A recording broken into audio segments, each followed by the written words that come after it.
is something that will be with you forever in the lifetime. You know, you don't ever forget about losing children. But when you turn it into something that helps others as well as helps yourself, then all of a sudden there's a new appreciation and a gratitude for the act of the catharsis and what you've gone through. So you have to sort of reach out for that type of awareness. You know, how can I make this story? How can I tell my story? Or just let me tell it. And then reach out perhaps to other grieving people. Mm-hmm.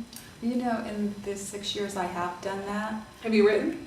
Well, I've written and shared with other parents who have lost children, but at the same time, I feel like for my own growth that I do need to move beyond, and I keep getting pulled back into these parents who have lost children. People come to me because, you know, I've had that experience, and I think that I need to move forward from that and go to that next Well, then place. what you might want to do is, rather than just have it be with parents who have lost, you know, make it more broad-minded as how you've overcome grief, how you overcome loss, how you feel better in your life.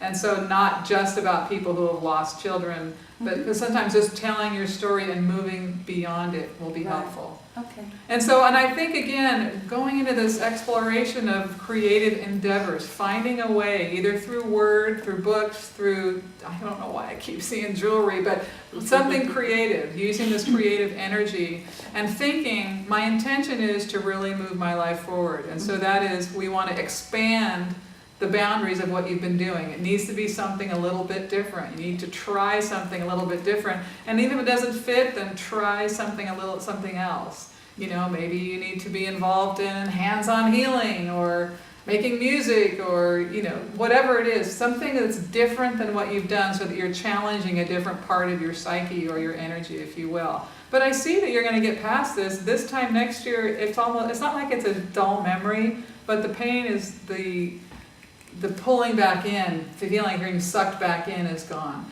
And that also has to do with boundaries. And, you know, like Stephanie giving her service away all the time. You know, it's also like if people want your expertise, then maybe there should be some type of boundary about it. They need to make an appointment. Maybe they need to pay you for something.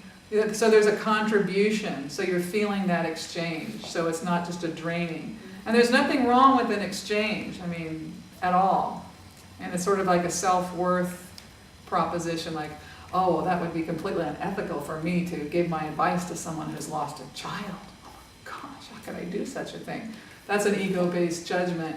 You know, when you have something that's true to offer and you're trying to move your life forward, then maybe you should have a boundary and regulate it in that way.